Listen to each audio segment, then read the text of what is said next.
Well, hello. Welcome to Spindle City Straight Talk. I'm Chip, And I'm CJ. and it is Wednesday in the Rev. And we got a lot of things to talk about on the national level. I don't know if we're going to be. We got a lot of stuff on the local level too. Well, let's start with the local. The national is getting really dicey. So we want to talk a little bit about some things that are happening on a national stage. Well, first off on the local level, Chief Furtado was sworn in yesterday under all the pomp and circumstances that you could imagine. Her family, her five son, I guess she's got five sons, and her husband, who's a retired lieutenant from the Fall Police Department, were all present. And again, it gave Paul his moment in the sun because he's always gonna have a face in the limelight. So makes it interesting. Also, making the Herald News today, the sterile news, for the lack of better expression, the Fall River Teachers Union takes a stand after a month without contract. I thought it was longer than a month, but hey, whatever. Because from what I remember, they've been negotiating a contract since June. But I could be wrong. Let me just interject. Normally, you reopen a contract negotiation at least 6 months prior to the expiration. Right, so and that's why I thought that they had opened it in June or something. But it's very interesting. They're now talking about striking and standing out in front of government center. Petitions have been presented to the city council. What good is a petition presented to the city council? The city council has no authority over the school department. None.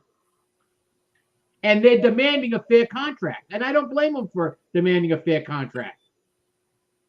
But I want you to realize that not only are you entitled to a fair contract, but you need to get fair benefits. And here's what they're seeking out. Okay? They're upset because Fall River educators have been basically historically underpaid.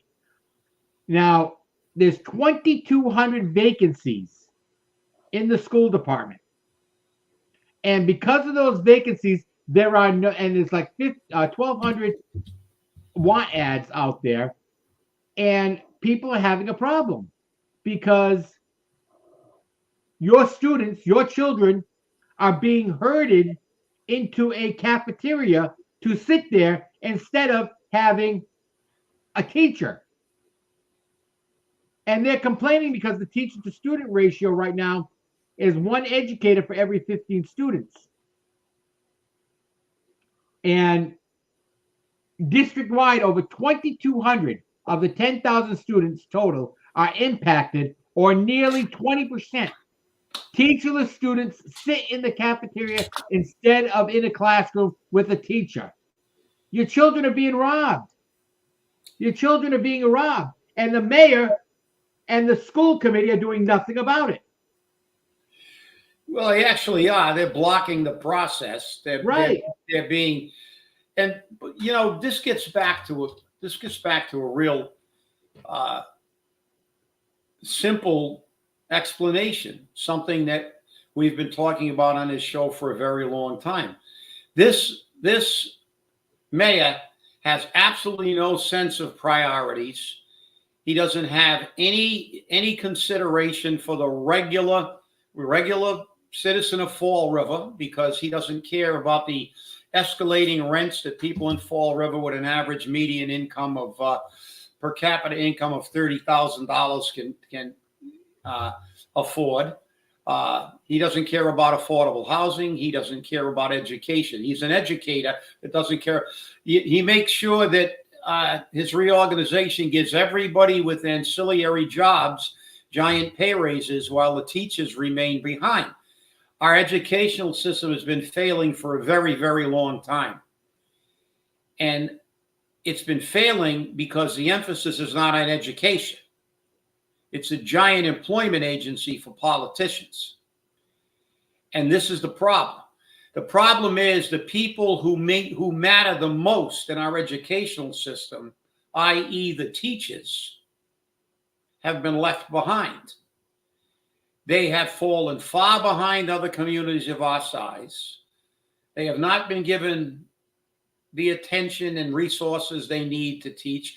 We made sure that all the administrators get plenty of pay raises. We made sure that the superintendent of schools has 6 or 8 assistants. Why somebody who's making nearly $250,000 and is piloting a failing school system continues to get more assistance?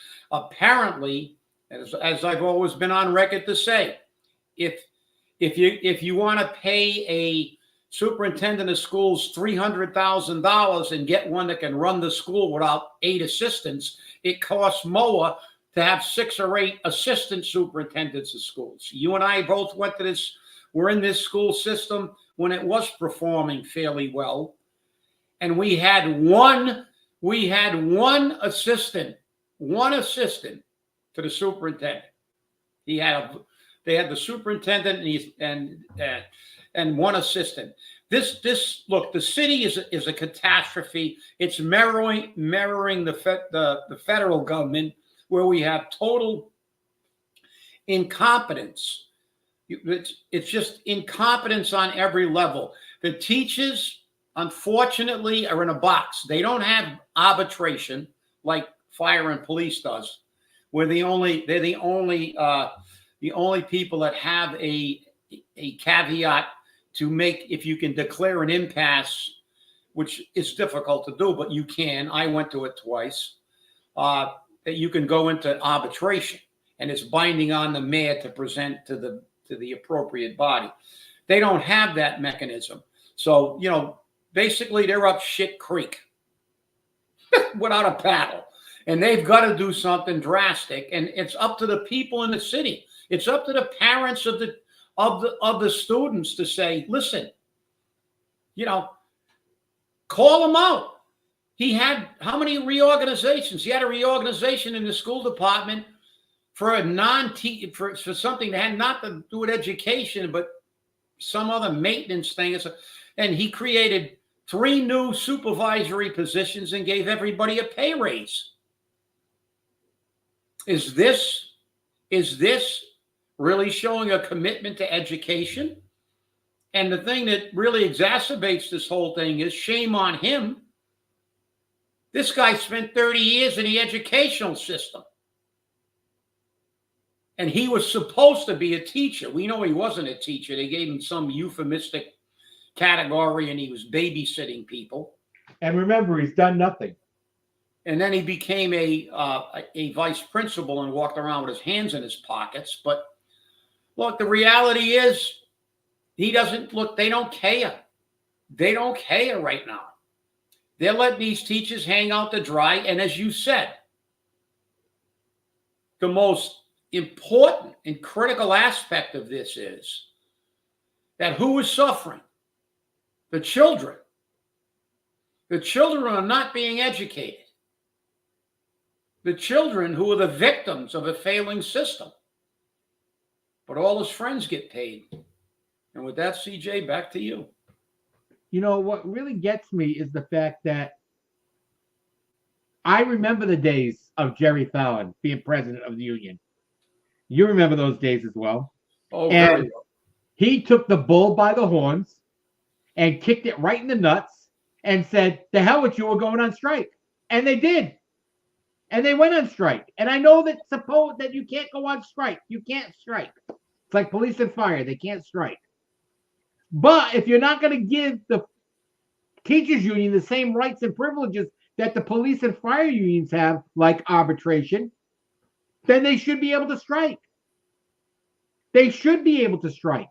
And as you and I have watched, the negotiations on this contract have been all but public. They're all public. There's nothing hiding. They're calling each other out constantly. And Bruce Assad keeps saying they've made, their last best offer, and, they're helping out everyone. And it just gets me going. So it makes me laugh.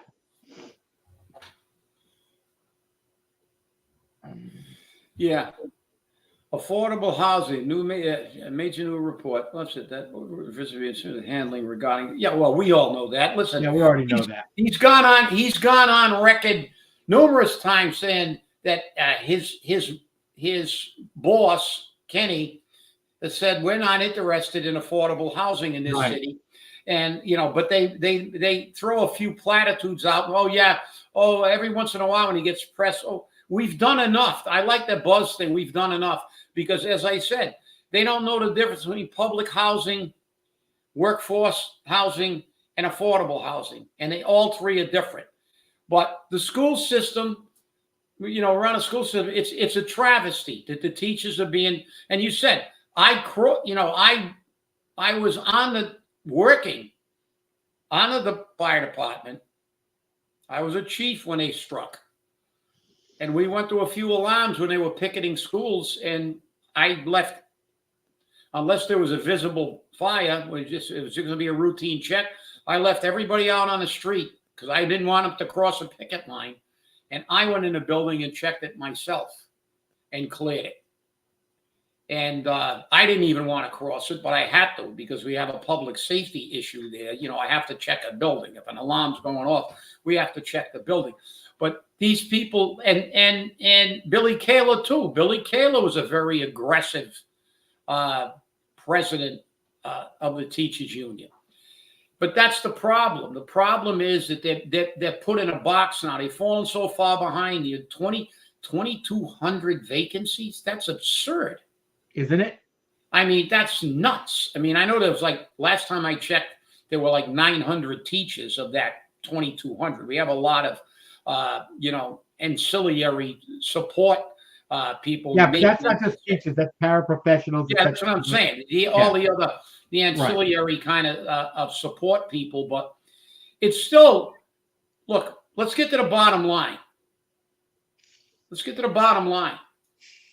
children are not being educated. We've had a failing school system for a very, very long time. And what have they done about it? Absolutely nothing. The school department has been nothing more than an employment agency for politically connected people. And therein lies the problem. And Coogan's doing it again. He lived his whole life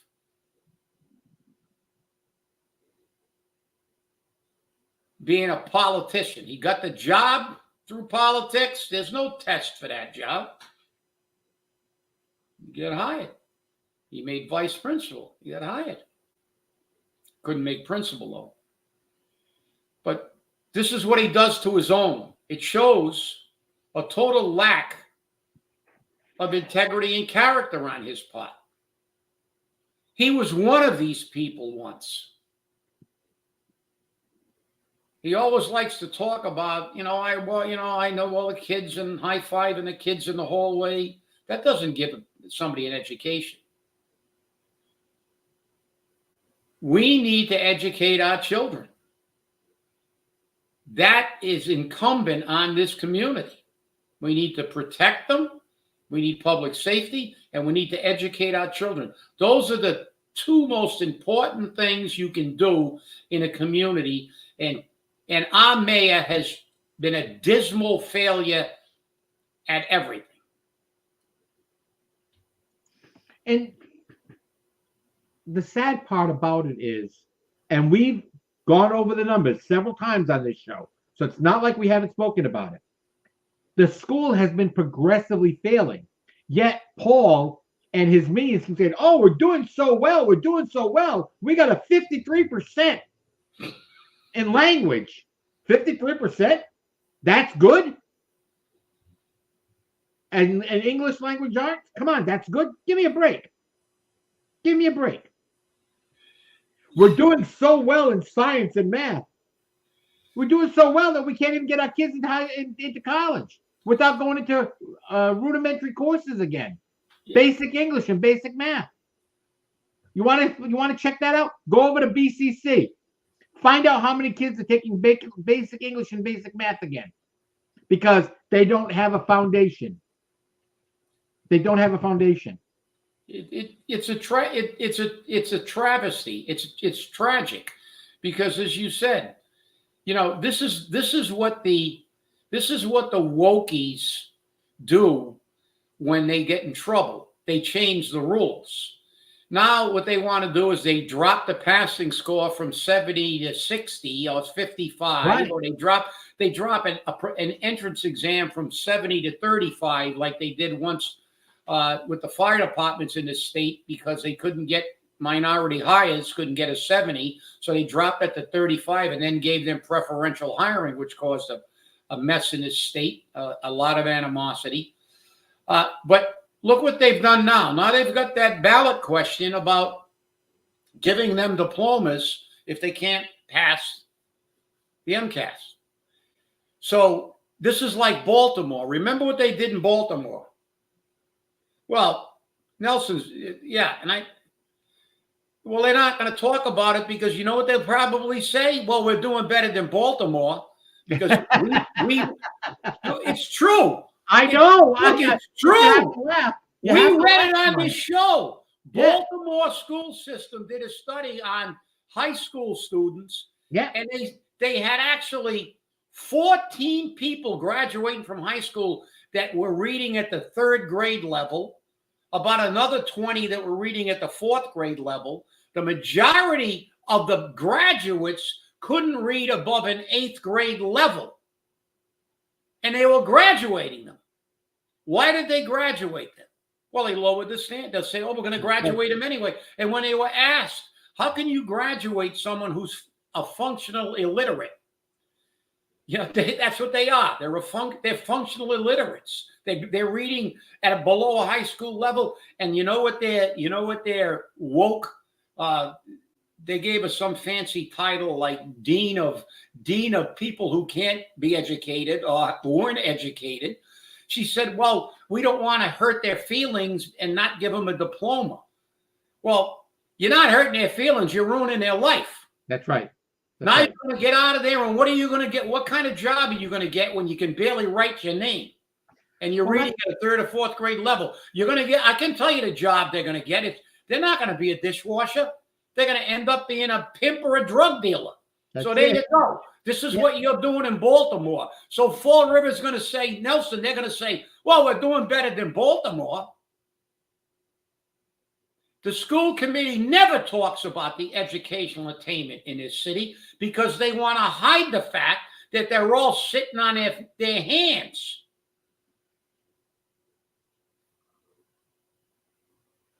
I was just going to bring that up, Nelson, about the MCAS. That's one of the arguments they're using to keep the MCAS. The argument they're using is that it's going to dumb down the system, that it won't require the school systems to educate these students, whereas the people who want to get rid of the MCAS requirement for graduation say that it's not fair that a kid go through 12 or 13 years of school and is told you get a certificate of completion and not a diploma because you didn't pass the MCAS. I personally do not support the MCAS. I never have. I've always advocated, even on this show, for the parents to tell the school, my kid's not taking the MCAS. Just not taking the MCAS. Because it's not a requirement until the 10th grade. Because without that 10th grade passing of the MCAS, you can't get a diploma. But I don't believe that you should make that all contingent. And I want to bring up a little bit of history here. When we had neighborhood schools, you remember those lovely neighborhood schools, like the Aldridge School, like the Davis School, like the Small School, like the Pine Street School, like the Lincoln School. You notice I'm staying in the Flint area.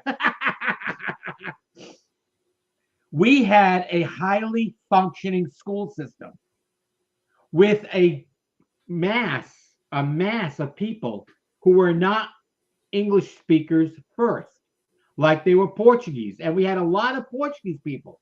And guess what? We didn't have special programs to teach them English. They went in school with everyone else and they learned English. They were graduating. We had special programs for kids who were smarter than others.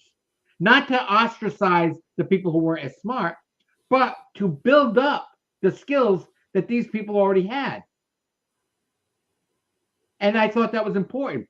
That was, Nagel and was it Carrero that we had John as Carrero, superintendents during that period before they started closing the neighborhood schools. Thanks, Joe Camara, because you claimed that as your claim to fame during a city council meeting that you built these schools without doing a debt exclusion. We're not going to do another debt He exclusion. didn't build anything. That was Education 2000. I was on the committee of Education 2000 with the Fall River Regional Task Force. Yeah. So again, politicians slinging the bullshit. But let me just weigh in. I'm not crazy about the MCAS, but I am a firm advocate that we need to have some tests to ensure that they have been adequately educated when they graduate. I agree. No one should graduate from high school when they're reading at a 3rd or 4th grade level or an 8th grade level, don't know math. Do you realize that the United States, this is why there's such a national call to eliminate the public school system and create school choice? Because the public schools do exactly what they cover up for everything. There's no mandate to ensure that the children are being educated. What they do is give all their friends jobs, and then they don't talk about it. They don't attain it. So what do? They lower the bar. They don't elevate the bar. Why are we like 14th in math in the world? We got 3rd world countries ahead of us in some educational metrics. That's insane. We spend more on education in the United States than any other country on the planet. On the planet. $10,000 to $15,000 per student. And we're not even in the top 5 in education in most of the metrics. We're not even in the top 10 in some of them. So don't give me that crap. And it's not like we're talking theory here. These are facts. We can prove these facts. And the thing is, it's not like we're anti-education or we're clueless about education. CJ's got a PhD. He's got a doctorate degree, okay, in nursing. He knows he's educated. I've got a college degree. My son is a doctor. My daughter has 2 master's degrees. We are highly pro-education. But that's the key. We're about education, not about having a system to have somebody get paychecks and do nothing to do what the system was created for. The public education system was to educate our children, and it is not performing. And in this city, it's abysmal. Yes, it is. And Nelson, you're right. And we've said this on the show how many times, Chip? Okay. Yeah. When people decide to move to a community, they want to know about the educational system. They want to know what the schools are like. They want to know what the community's like. Yeah. They're not going to move here if their kids don't get educated. And I've got the perfect proof of how poorly our school systems do. The school system does not allow, they used to allow a child into the school system if you were 5 years old by December 31st. Now you must be 5 years old by September 1st. My daughter was October 6th. So we put her in Catholic school because kindergarten took them. And that was the old Dominican Academy. After kindergarten, we moved her to a public school. When she left Dominican Academy, she was already reading and doing math at a 2nd and 3rd grade level. She did 1 year at a Fall River public school, and she was back down to a kindergarten 1st grade level. That shows you how poor the Fall River school system is. She was already performing at a 2nd or 3rd grade level. Why? Because the nuns don't take any crap. They don't take it. This is your homework. This is what you do. And if you don't do it, you'll be punished. Today, the teachers can't even do that. You don't do your homework, You know what the kid says? F you. Go to hell. I'll smack you. Yeah, this is the type of education we get these days. This is the type of education. And because we don't stand up for our teachers and we don't stand up for our children, this is what we get. And the parents are just as guilty now, because when the parents are called into a school, it used to be if your parents got called into school, before your father or mother walked out of that school, you got cracked. You got cracked. Okay? Now they go in and they start fighting with the school saying, my kid didn't do anything. Yeah, your kid was standing there with a bloody knife, but he didn't do anything. This is what happens. Well, and then therein lies another problem, that the school systems now, they've become babysitters. Fundamentally, and they've moved into the point where they don't educate. If you look at Japan, I have a video of the Japanese schools. They're very, very regimented. They're very, very strict. And they have one of the highest educational levels in the world. Right. And you see a lot of the Oriental students, because there's discipline in those schools.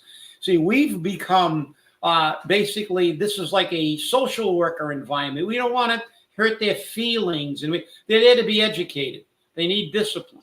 And the thing is, even if they give the teachers the pay they want, they're still restricted. You can't do the things you used to do in the old days. You know, you can't discipline children like you used to in the old days, because they go, oh, you're going to hurt their feelings. Well, you're ruining their lives. A little bit of discipline, the old saying, and now they're going to say, oh, you can't do that anymore. You can't do that. They had a lot of old adages.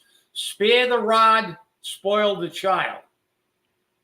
I had a lot of pointers broken over my back when I was in school. When I was in third grade, I think the pointer, the line item to buy pointers went up like quadruple, because I was getting taken into the broom closet and smacked with the pointer like every 5 minutes when I was in third. I'll never forget it. Mrs. Cullen, she would, and we would be acting up in class. And like you said, there was a difference in the society then. If I would have ever gone home from James M. Aldrich, that was only a block away from my house, if I would have ever went home and told my mother or father that the teacher whacked me with a pointer, I would have got whacked again, because they would have said, you must have done something wrong. That's right.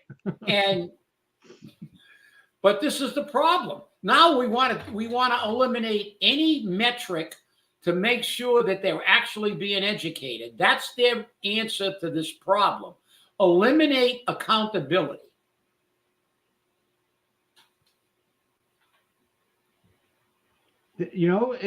I personally believe that extra money should not be given to the school departments unless they perform.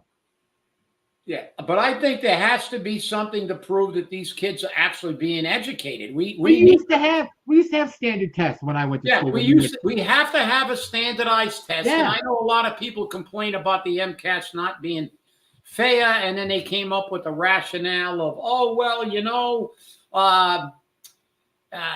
all you do is study for the test. You don't learn. Well, apparently they don't learn anyway. That's right. That's bullshit. All right, let's be frank. And that's why I like being on YouTube. You can say bullshit. It's bullshit. I'm calling bullshit on this one. Okay? Because when you went to school and when you were in college, you studied. Yeah, there you go. That's right, Alphonse. We all got smacked when we were kids. That's right. And we turned out okay. Maybe that's the way we are now, because we got smacked. We can blame that. But the thing is that you need to put it in an environment and measure their accomplishment. You can't do that without, you can't prove the system is working unless you can't continue to graduate people that are, like you said, they attempt to go to college and they have to take a year's worth of remedial courses to bring them up to even a basic college education. That's And right. but I'm going to call that bullshit on that. Oh, the metric. Listen, I don't care. You go to school, you take a course, no matter what the course is, and at the end of that course, you take a test. And if you don't pass that criteria in your final exam, and you have, you get your syllabus when you go to college, and they tell you how many quizzes, if if you're going to have quizzes, if you're going to have quarterly things that pop quiz, blah blah blah. But there are metrics through that whole thing, and at the end, you take a final. That's right. And that final is worth a lot. So everybody studies. If you go to law school, you can go to law school, but at the end, you got to take the bar. So you don't not study for the bar.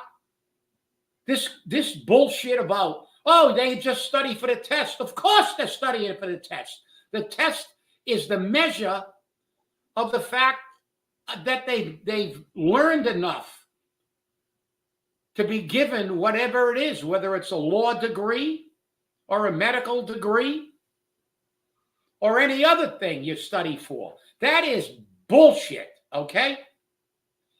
And I know when my son graduated, he had to go take not one, because Massachusetts requires all 3 national boards.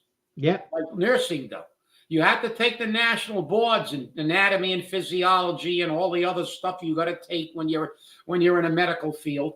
My son, I actually went up with him and stayed with me because it was 2 days he had to take those because they required all 3. They gave the first 2 on the first day, and the third one, which not every state requires, but of course Massachusetts did.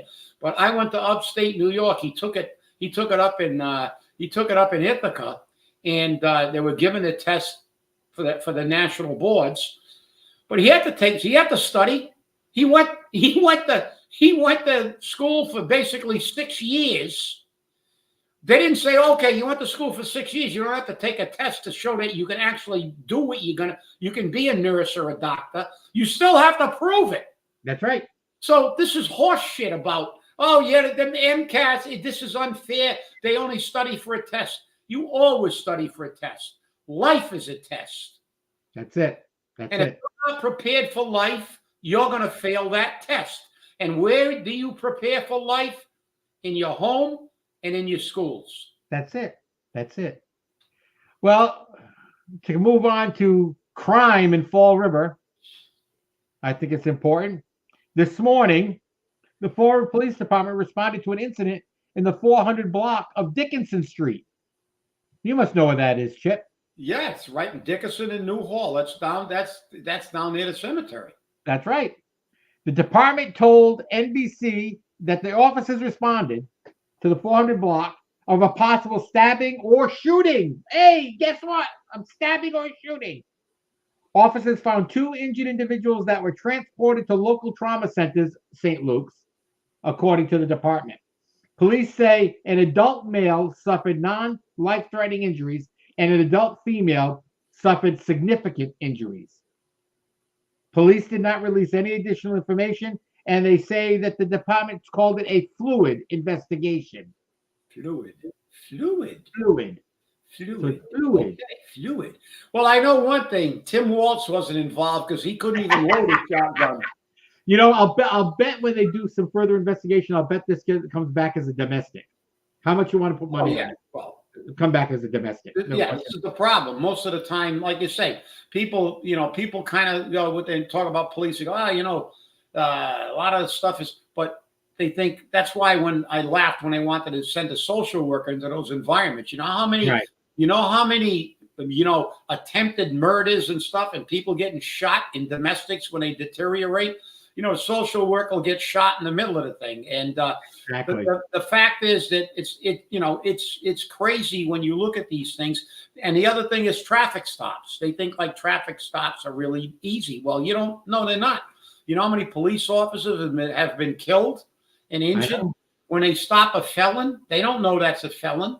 That's right.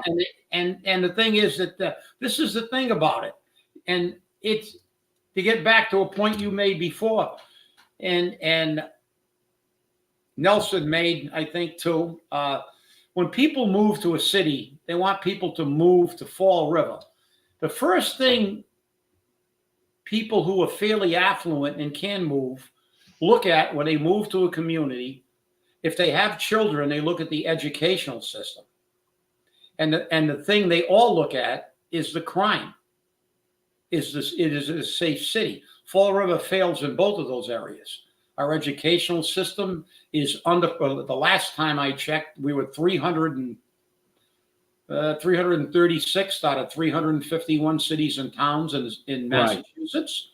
Yeah. So I don't know where we are now. We might have got up to 335th, or we might be down at 337th. I don't know. But we're down in the bottom. We're down there we're down there in the basement with that, with the non-performing.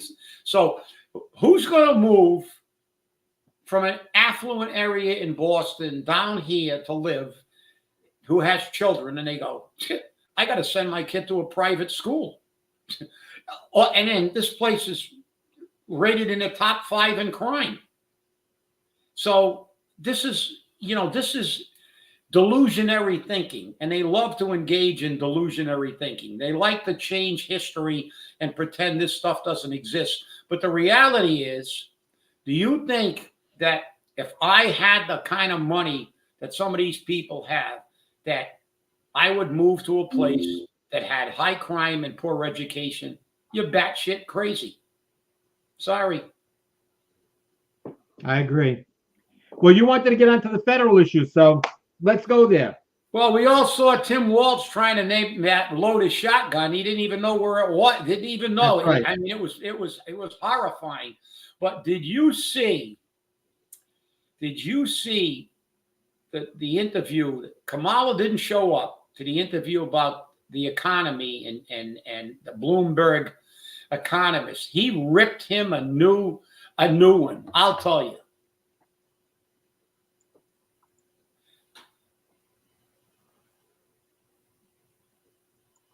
Yeah, exactly. They do think they're in a movie. But he took that economist. He tried to tell Trump, no, tariffs, no, they say that. And Trump said, no, blah, blah.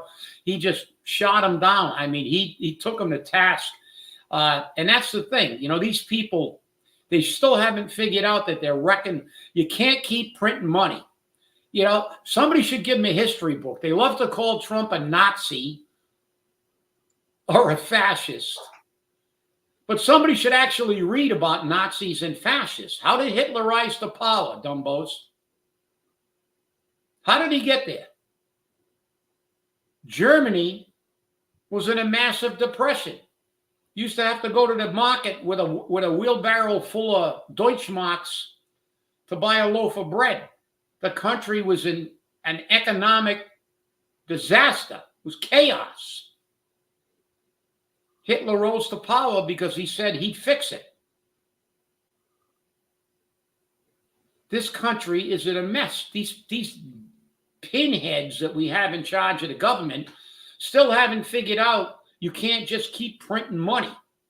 You just can't keep opening the spigot and saying, and now her campaign platform, she wants to give 1 million loans to buy the black vote. She wants to give $25,000 for people to buy a house, which will then only raise the price of the house $25,000. I mean, every economist on the planet with a functional brain cell has figured out that she has not proposed anything to fix the economy that we have now, which is bad, that's workable. It doesn't, nothing works. Then she's accusing stowers of price gouging. I love that one. They work on a profit margin of like 1 to 2%.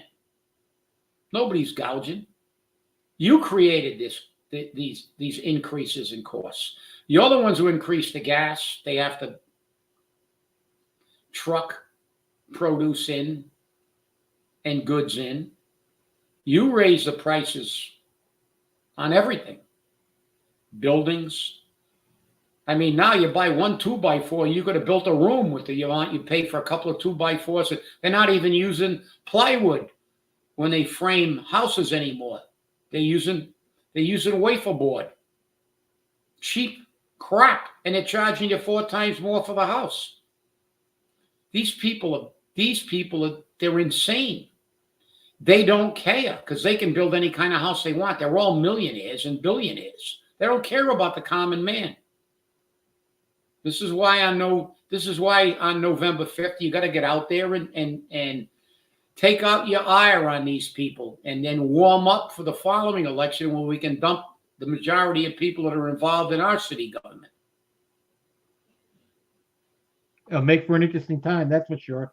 So remember, get your ballot. Get your ballot. Yeah, don't have an excuse. And while we're talking about ballots, the City Council Committee on Ordinance and Legislation, with Linda Pereira as chair, Paul Hart, Andrew Raposo, Sean Kadim, and Laura Sampson. Laura Sampson did not show up to the meeting, and Sean Kadim showed up late.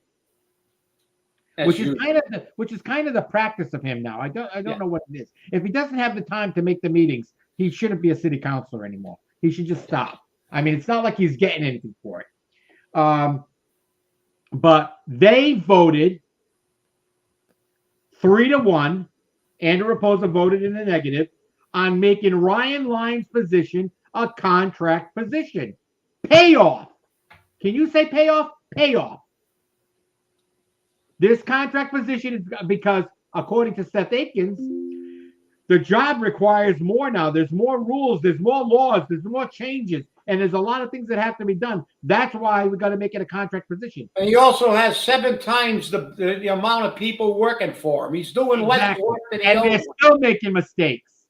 still making mistakes. So I call bullshit on Seth Akins. Okay, no question about it. Which is nothing new because he doesn't even let department heads speak for themselves. So, maybe if the mayor doesn't trust his department heads, maybe they shouldn't be department heads. Yeah, kudos for Andrew Raposo for doing that. Listen, the contract will soon come with a pay raise. Of course, it's going to come with a pay raise. We know that. And that way, Coogan can give him a pay raise anytime he wants. He doesn't have to worry about anything. And, it'll be at the whim of the mayor, which means that whoever is running the election board will be at the mercy of the mayor. Therefore, he is an employee now of the mayor. So That's right. Not the city. And they're all supposed to be city employees, including the mayor. He's supposed to be our representative according to the Constitution of the state of Massachusetts. So he is our substitute and agent. But they don't look at it that way. And, but those people, look, they don't care. And Kadim's fine with that. He can bring some more friends over from Seekonk and get him a job. Yeah, you notice he doesn't hire him in Seekonk, though. Mm-hmm. Yeah. Doesn't give him jobs in Seekonk where he's the town administrator or town manager or whatever they want to call him. He brings the ones. Oh, he does give him Seekonk. He got a relative a job in Seekonk. She's over there now. She left Fall River to go to Seekonk with a pay raise. But fact is that but he brought a few over from Seekonk, walked them into City Hall and got him a job. So this is the way this operates. That's the problem. Unfortunately, Paul, we know everything that's going on. We pay attention. We know what's going on. We know how this game operates. Yeah. Well, hey, but he was right about that. He's not going to give any more water increases if Westport doesn't pay its bill. If the city's not going to collect Westport's bill, then why should the city of Fall River have to pay for it in water increases? So I don't blame him for that. But he's taking a lot. Well, I think what Nelson means is he shouldn't have been voting for the water increases for the citizens he represents in the first place. And that shouldn't be the reason that he's not going to vote for water increases. It should be because we don't deserve those increases, 23% and 5% automatically, even if you don't use water. What I'm saying is, where's Sean Kadim saying, why did it take so long to get $500,000 from another town? And they got better rates than we do. That's the issue, Sean. That's the issue you should be attacking. That's my issue, City Council. I pay, if I'm one day late on my water bill, I pay interest. If I'm one day late on my excise tax, I pay interest. If I'm one day late on my property tax, I pay interest. Westport goes $500,000 in the hole and nobody's worried about it. Now they're figuring out if they're gonna collect or not. That's what do you mean you're not sure? And personally, I think we're giving that water away. Okay, not only we're not collecting the fees, but we're giving it away. I think we should be giving a rate of 100% of what Fall River commercial residents pay. Okay, 100%. We own the water. They need it from us. We don't need them. They need us. Listen, they should be paying more than us, CJ. Right. They're going to raise my rate 23% and give me a 5% increase, which was a lie. I got my water bill. It went up 28%. So they gave me a 23 plus the 5 because I did the math, and I'm pretty good at math. So we got that rate. What's Westport? Is their rate gone up? Well, it doesn't matter. They can raise their rate 175%. They're not paying a bill. That's right. You think we should first figure out how we can get them to pay their bill? I'd shut their damn water off. That's right. That's right. You don't pay your bill. You're $500,000 in a hole. And our council is like, they're blasé. It's like, oh, so what? Oh, it's Westport. We give them our water. It's Fall River water. We shouldn't be paying anywhere near as much. We own our own water. That's a very valuable commodity. That's right. We own that water. That's our water. Look at what's going on right now for it than anybody else. It's like pharmaceuticals. You pay more for American drugs in the United States than you do anywhere else in the world. Go figure. You think who's getting gouged, Kamala? The regular people. Yeah, and we fund the research to create those drugs. So it always makes it interesting. Well, I want to thank you all for watching. It's been a great show. I want to thank our new viewer because Chip had somebody call him to find out how to watch the show, and I hope you enjoyed it. Obviously, he didn't make any comments because we didn't see anyone new. But we always want to hear from our viewers. Your comments will get aired one way or the other. I want to thank you for watching, and remember, stay safe, stay angry, and hold your politicians accountable. We'll see you on Friday. Have a great day.